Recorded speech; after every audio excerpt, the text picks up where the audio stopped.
The BFI London Film Festival, the biggest film festival in the UK, is here. It's running from the 4th to the 15th of October, and here's my recommendations about which films you should go and see. I'm conscious that when people go to film festivals, they don't always have the same aims as I might, for instance, or any other viewer, so I've subdivided a list of films into 3 different parts so you can have a look and see what you want to watch. Firstly, I'm going to go through the things that I think might win awards either at this festival or further down the line, say at, the Oscars, those tiny award ceremonies. Then I'm going to go through cult films, films that I'm really going to enjoy watching, even though they might not be proper art, as you might want to call it. And last but not least, I'm going to look at some properly good films that are probably not going to get quite as much press as they ought to. Happy with that? Great, so am I. It's why I devised this format for this video. First on my possible award winners list is Downsizing, the new film from Alexander Payne, the maker of The Descendants and Sideways. It's sort of a hard film to categorise. It's basically a high concept drama where people work out a way to permanently shrink themselves in a way to be ecologically friendly, to make humanity more green. The film, starring Matt Damon, has had some pretty rough early reviews. People don't really seem to like it. I've never really liked Payne's movies, and watching people not like this one has been sort of fulfilling for me, to be frank. But overrated movies do often win Oscars, so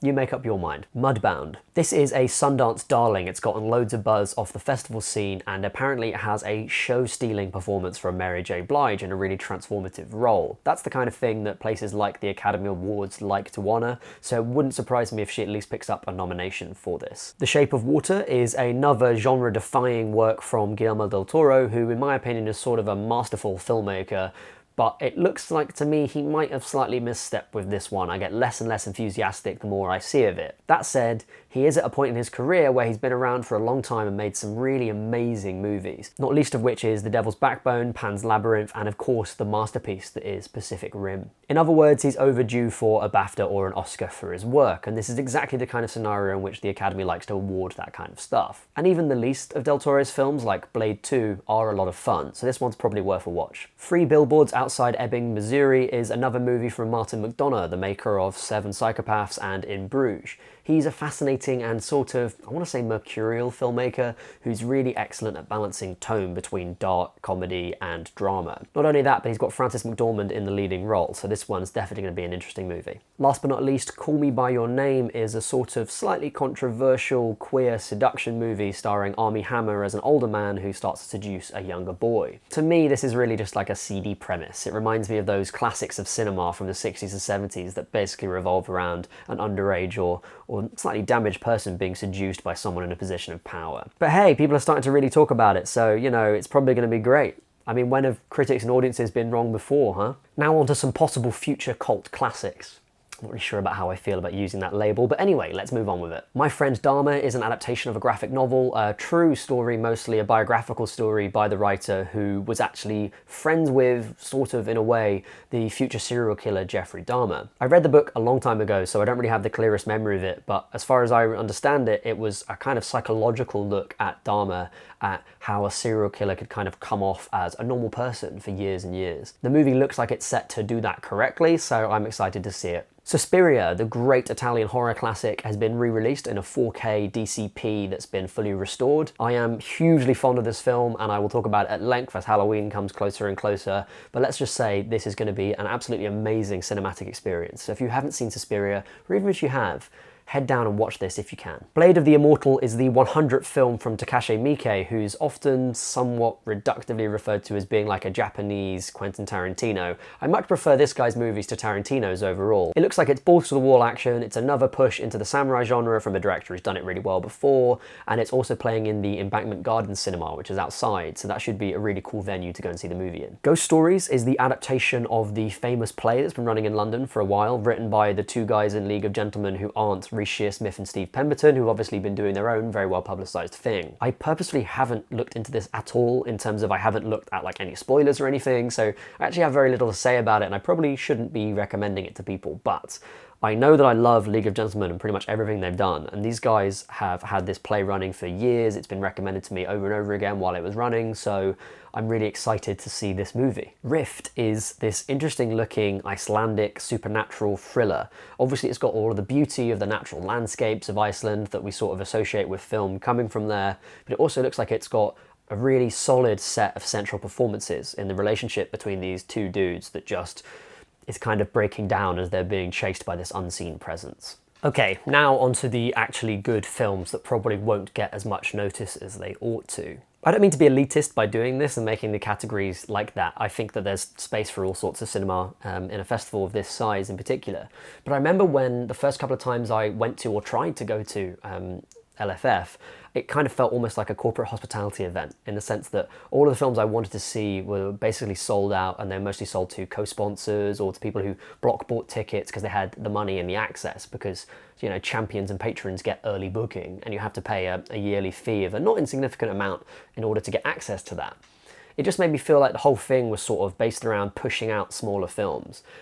I think part of that was that I just didn't know that much about European cinema and about everything else that was being shown off there. But there is still a sense in which I think the headlining films sort of dominate discussion around the festival, and there's a lot of really good stuff that maybe won't be as highly spoken about in there. So first on this list is Ava. It's about a young girl, she's like in her early teens, mid-teens, who has just discovered that she's going blind.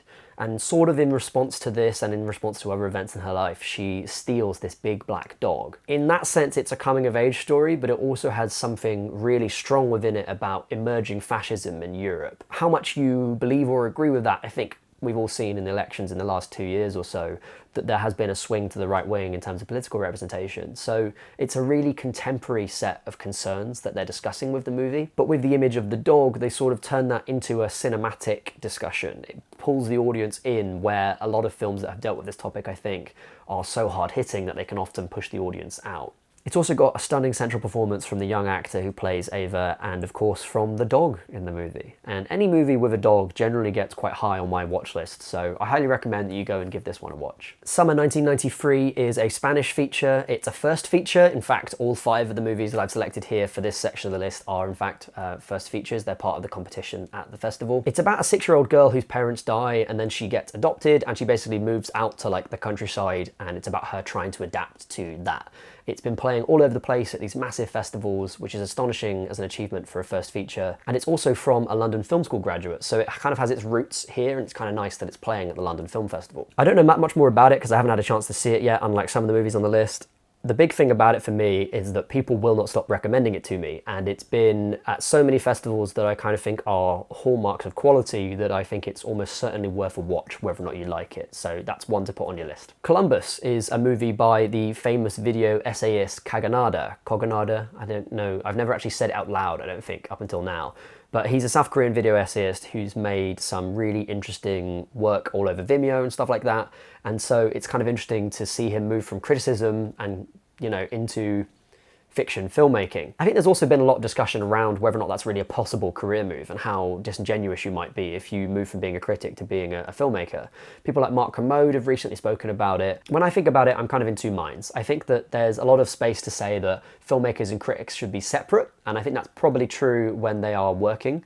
But I don't think there's anything wrong with critics transitioning to film and then leaving criticism behind. And on top of that, you've got a lot of famous filmmakers who did come from critical backgrounds originally. So you've got like Francois Truffaut, you've got Dario Argento, all of whom started their career as critics before becoming filmmakers. That debate entirely aside, it looks like a quiet, discussion-focused film. It's got a lot of brutalist architecture in it, and it's got John Cho. That's a lot of stuff for me to like in one movie, so I'm happy to sit down and give that one a watch. I Am Not a Witch is the story of a young girl who is basically accused of being a witch and sent away into like a traveling witch group. It has this sort of fairy tale aspect to it. You can really see that heavily in the trailer, where the imagery is kind of somewhat surreal, but it's based in a very real problem in the communities that it focuses on, which is to do with how witchcraft intersects with the rights of children and women and how it's used as a system of control. It's also a debate about superstition versus modernity, which is why it's interesting on an additional level to have this film sort of take on a fairy tale aspect to it. I'm just excited to see what this film makes of that topic, because I think it's a really important one, and I hope that we get more films representing voices from diverse areas in future as well. So I'm going to support that film because I'm really excited about that being a thing that we get more of. Last but not least, Apostasy, another first feature by a UK-based director, is about Jehovah's Witnesses. You know, it's not something I want to condemn anyone on, but I'm kind of interested to see what a movie that's written by someone who was a former member of that group makes of it. So this is a film from an ex-Jehovah's Witness about a young girl living in Manchester who is basically pushed out of her church. And I don't know how much you know about it, but basically if you are made to leave the Jehovah's Witness church, or if you leave voluntarily, you basically can't communicate with other Jehovah's Witnesses ever again. Obviously for a lot of people that means their whole family. So if you're a young person who leaves, that can lead to all sorts of things like homelessness, so on and so forth. As a person who wants to make a fiction feature film in the next 5 or so years, it's sort of important for me to see what people make as their first feature and watch directors and writers, producers grow as they approach different issues in their work. London Film Festival starts tomorrow on the 4th of October and it runs all the way through until the 15th of October, so if you get a chance, do go along. Some stuff is already sold out, so do let me know what you can get hold of. If you see anything on this list and you didn't like it, do let me know as well in the comments down below.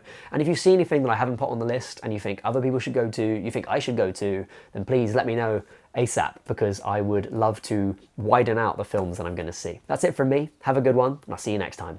Bye for now.